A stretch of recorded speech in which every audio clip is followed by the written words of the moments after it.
ನಮಸ್ಕಾರ, ನಾನು ಸಿಂಧು. ಇವತ್ತು ಜನವರಿ 31. ನನ್ನ ಈ ತಿಂಗಳ ರೆಸೊಲ್ಯೂಷನ್ನ ನಾನು ನಿಮ್ಮೊಟ್ಟಿಗೆ ಶೇರ್ ಮಾಡಬೇಕಲ್ವಾ. ಸೊಪ್ಪು ಬೆಳಿತೀನಿ ಅಂತ ಹೇಳಿದ್ದೆ. ಸೊಪ್ಪು ಇಷ್ಟು ಬಂದಿದೆ. ಸಬ್ಸಿಗೆ ಸೊಪ್ಪು ಬೆಳಿಲಿಕ್ಕೆ ಮಾತ್ರ ಆಗ್ತಾಯಿದೆ, ಸಾಂಬಾರು ಮಾಡಲಿಕ್ಕೆ ಆಗ್ತಿಲ್ಲ. ಈ ತಿಂಗಳಲ್ಲಿ ನಾನು ಅಂದ್ಕೊಂಡಿದ್ದು ಈ ಜಾಗದಲ್ಲಿ ಸೊಪ್ಪು ಬೆಳಿತೀನಿ ಮತ್ತು ಸಾಂಬಾರು ಮಾಡ್ತೀನಿ ಅಂತ ಹೇಳಿ. ನಾನು ಮೊದಲೇ ಹೇಳಿದ್ದೀನಿ, ಸಿಂಧು ಅಂದರೆ ಸ್ವಲ್ಪ ಎಡವಟ್ಟು ಅಂತ ಹೇಳ್ಬಿಟ್ಟು. ಸೊಪ್ಪು ಬೆಳೀತಾ ಇದೆ, ಸಾಂಬಾರು ಮಾಡೋಕ್ಕಾಗಿಲ್ಲ. ಜನವರಿ ಮಾತ್ರ ಮುಗ್ದೋಗ್ತಾ ಇದೆ. ಟೈಮ್ ಹಾಗೆ ಅಲ್ವಾ, ಹೆಂಗೆ ಕಳೆದೋಗುತ್ತೆ ಅನ್ನೋದೇ ಗೊತ್ತಾಗಲ್ಲ. ಸೊಪ್ಪು ಮಾತ್ರ ಇನ್ನೂ ಬರ್ತಾಯಿದೆ. ಒಂದು ಕಡೆ ಸಬ್ಸಿಗೆ ಸೊಪ್ಪು ಹಾಕಿದ್ದೆ, ಇನ್ನೊಂದು ಕಡೆ ಇದು ದಂಟಿನ ಸೊಪ್ಪು ಹಾಕಿದ್ದೀನಿ. ಬರ್ತಾಯಿದೆ, ಬಂದಮೇಲೆ ಸಾಂಬಾರು ಮಾಡ್ತೀನಿ. ಒಂದು ಸ್ವಲ್ಪ ಹಾಗೆ ಗಾರ್ಡನ್ ನೋಡ್ಕೊಂಡು ಬರೋಣ ಅಂದಾಗ ಈ ಫ್ಲವರು ಆ್ಯಕ್ಚುಲಿ ತುಂಬ ಚೆನ್ನಾಗಿತ್ತು. ನಾವು ನರ್ಸರಿಯಿಂದ ತಂದಾಗ ಈ ಪ್ಲ್ಯಾಂಟು ತುಂಬ ಚೆನ್ನಾಗಿತ್ತು. ನನಗೆ ನಮ್ಮ ಅಕ್ಕ ಕೂಡ ಹೇಳಿದ್ರು, ಇದನ್ನು ನೆಲದಲ್ಲಿ ಹಾಕಿದ್ರೆ ತುಂಬ ಚೆನ್ನಾಗಿ ಬರುತ್ತೆ, ಪಾಟಲ್ಲೇ ಇಟ್ಟರೆ ಹಾಳಾಗುತ್ತೆ ಗಿಡ ಅಂತ ಹೇಳ್ಬಿಟ್ಟು. ನನಗೂ ಗಾರ್ಡನಿಂಗ್ ಬಗ್ಗೆ ಅಷ್ಟಾಗಿ ಗೊತ್ತಿಲ್ಲ. ಸೊ ಒಣಗೋಗ್ತಾಯಿದೆ, ಇದನ್ನು ನೆಲಕ್ಕೆ ಹಾಕಬೇಕು ಅಂತ ಯೋಚನೆ ಮಾಡಿದೆ. ಎಲ್ಲ ಗಿಡಗಳನ್ನೂ ಒಂದು ರೌಂಡ್ ನೋಡಿ ಮಾತಾಡಿಸ್ಕೊಂಡು ಮುಂದೆ ಹೋಗಿದ್ದಾಯಿತು. ಸೊ ಗಾರ್ಡನ್ ಎಲ್ಲ ಕ್ಲೀನ್ ಮಾಡಬೇಕು. ಈ ಮಧ್ಯದಲ್ಲಿ ನಮ್ಮದು ಜಾತ್ರೆ ಬೇರೆ ಬಂತು, ಊರಿನ ಹಬ್ಬ ಬೇರೆ ಬಂತು. ಸೊ ಹಾಗಾಗಿ ಗಾರ್ಡನಿಂಗ್ ಕಡೆ ಎಲ್ಲ ನೋಡ್ಲಿಕ್ಕೆ ಆಗಿಲ್ಲ. ಅದ್ರ ಮಧ್ಯೆ ಇನ್ನೊಂದು ಇಂಪಾರ್ಟೆಂಟ್ ಏನಂದರೆ, ನನ್ನ ತರಳಬಾಳು ಹುಣ್ಣಿಮೆ ನಡೀತಾ ಇದೆ. ಸ್ಟಾಲಿಗೆ ಹೋಗೋದು ಬರೋದು ಇದೇ ಟೈಮ್ ಆಗ್ತಾ ಇರೋದ್ರಿಂದ ಈ ಕಡೆ ಬರೋದಕ್ಕಾಗ್ತಾಯಿಲ್ಲ. ನೋಡೋಣ, ಇನ್ನೊಂದು 2 ಡೇಸ್ ಇದೆ. ಸ್ಟಾಲೆಲ್ಲ ಮುಗಿದ್ಮೇಲೆ ಒಂದು ಸಲ ಗಾರ್ಡನಿಂಗಿಗೆ ಕೈ ಹಾಕಬೇಕು. ಟೊಮೆಟೊ ಎಲ್ಲ ಬರ್ತಾಯಿದೆ, ಚೆನ್ನಾಗಿ ಬಂದಿದೆ ಟೊಮೆಟೊ ಎಲ್ಲ. ಅದ್ರ ನಡುವೆ ಒಂದು ಅನ್ಬಾಕ್ಸಿಂಗ್ ಕೂಡ ಹೌದು, ವಿಡಿಯೋ ಮಾಡ್ತಾಯಿದ್ದೀನಿ. ಇದು ಅನ್ಬಾಕ್ಸಿಂಗು ನನ್ನ ಮಕ್ಕಳಿಗೋಸ್ಕರ ಅಂತಲೇ ತರಿಸಿರೋದು. ಆನ್ಲೈನಲ್ಲಿ ಅಮೆಝಾನಲ್ಲಿ ಬುಕ್ ಮಾಡಿ ತರಿಸಿದ್ದು. ಏನಂದರೆ ನಮ್ಮ ಮನೇಲಿ ಹಿಂದೆ ಜಾಗ ಇತ್ತಲ್ಲ, ಆ ಜಾಗದಲ್ಲಿ ಸೀರೆಯಲ್ಲಿ ಕಟ್ತಾರಲ್ಲ ಜೋಳಿಗೆ, ಅದನ್ನು ಕಟ್ಟಿ ಆಟ ಆಡ್ತಾಯಿದ್ವಿ. ದೊಡ್ಡದು ತೊಗೊಳ್ಳೋಣ, ಕಬ್ಬಣದ ತೊಗೊಳ್ಳೋಣ, ಈ ಥರದ್ದೆಲ್ಲ ಡಿಸ್ಕಷನ್ ನಡೆದಾಗ ನನಗೆ ಸ್ವಲ್ಪ ಭಯ ಇತ್ತು ಕಬ್ಬಣದೆಲ್ಲ ತರಿಸೋದಕ್ಕೆ.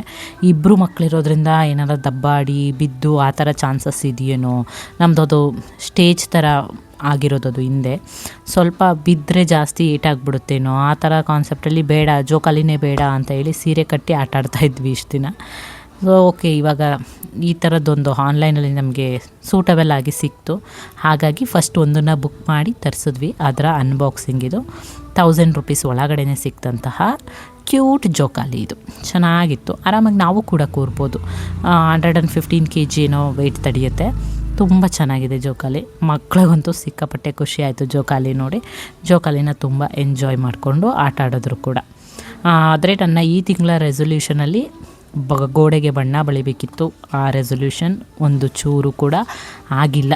ಯಾಕೆ ಮಾಡಲಿಲ್ಲ, ಅದು ಪೇಂಟ್ ಮಾಡೋದು ಒಂದು ದಿನದ ಕೆಲಸ ಆಗಿತ್ತು. ಬಟ್ ಅದು ಯಾಕೆ ಆಗಲಿಲ್ಲ ಅನ್ನೋ ರೀಸನ್ನು ಮತ್ತು ನನ್ನ ತರಳಬಾಳು ಹುಣ್ಣಿಮೆಯ ಸ್ಟಾಲ್ ರಿವ್ಯೂ ಕೂಡ ನಾನು ನಿಮಗೆ ಮುಂದಿನ ವೀಡಿಯೋದಲ್ಲಿ ಕೊಡ್ತೀನಿ. ಇದು ಒಂದು ತುಂಬ ಚೆನ್ನಾಗಿದ್ದರಿಂದ ಇನ್ನೊಂದು ಬುಕ್ ಮಾಡಿ ತರಿಸಿದ್ವಿ. ಟೋಟಲಾಗಿ ಇವಾಗ ನಮ್ಮನೆ 2 ಜೋಕಾಲಿ ಇದೆ. 2 ಮಕ್ಕಳಿದ್ದಾರಲ್ಲ, ಕಿತ್ತಾಟಗಳನ್ನ ಕಮ್ಮಿ ಮಾಡಬೇಕು ಅಂದರೆ ಎಲ್ಲ 2 ತರಿಸ್ಬೇಕು. ಹಲೋ, ಇವತ್ತು ಬಟರ್ಫ್ಲೈದು ಲೈಫ್ ಸೈಕಲ್ನ ಪ್ರಾಜೆಕ್ಟಾಗಿ ಕೊಟ್ಟಿದ್ದಾರೆ ಧನ್ವೀರ್ ಸ್ಕೂಲಲ್ಲಿ. ಸೊ ಆ ಪ್ರಾಜೆಕ್ಟ್ನ ಯಾವ ರೀತಿ ಮಾಡ್ತೀವಿ ಮತ್ತು ಅದನ್ನು ಅವನಿಗೆ ಯಾವ ರೀತಿ ಹೇಳ್ಕೊಡ್ತೀನಿ ಅನ್ನೋದು ಇವಾಗ ನೋಡೋಣ. ಅವನು ಎಷ್ಟು ಕಲಿತಾನೆ ಅನ್ನೋದು ಕೂಡ ನಿಮಗೆ ಗೊತ್ತಾಗುತ್ತೆ, ಆಯಿತಾ. ಮೊದಲನೇದಾಗಿ ಅವ್ರ ಸ್ಕೂಲಿಂದನೇ ಈ ಶೀಟ್ನ ಪ್ರೊವೈಡ್ ಮಾಡಿದ್ದಾರೆ. ಇದರಲ್ಲಿ ಆಲ್ರೆಡಿ ಮೆನ್ಷನ್ ಮಾಡಿದ್ದಾರೆ ಕ್ಯಾಟರ್ಪಿಲ್ಲರ್, ಬಟರ್ಫ್ಲೈ, ಪೂಪ ಅಂತ ಹೇಳ್ಬಿಟ್ಟು.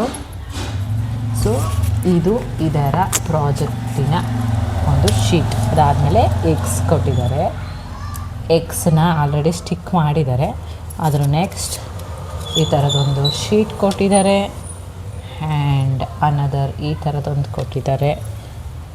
ಮತ್ತು ಈ ಥರ 3 ಸ್ಟಿಕ್ಸ್ ಕೊಟ್ಟಿದ್ದಾರೆ.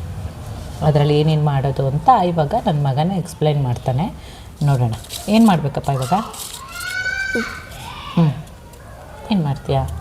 ಮಿಡಲ್. ಓಕೆ.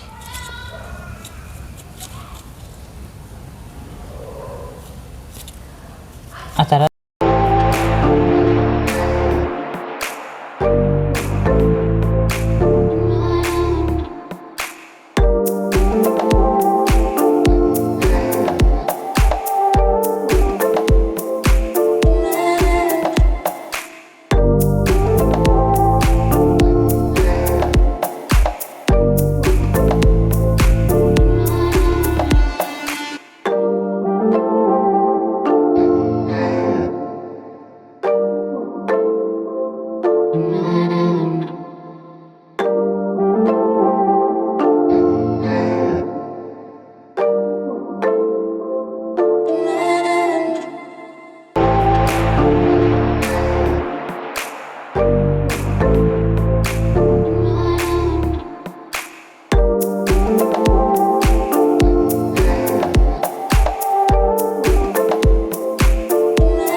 ಇವಾಗ ಎಕ್ಸ್ಪ್ಲೇನ್ ಮಾಡು.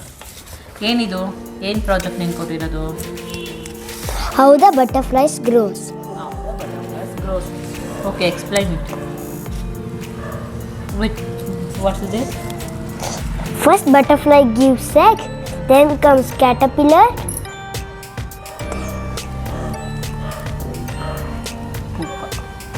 pupa, then butterfly.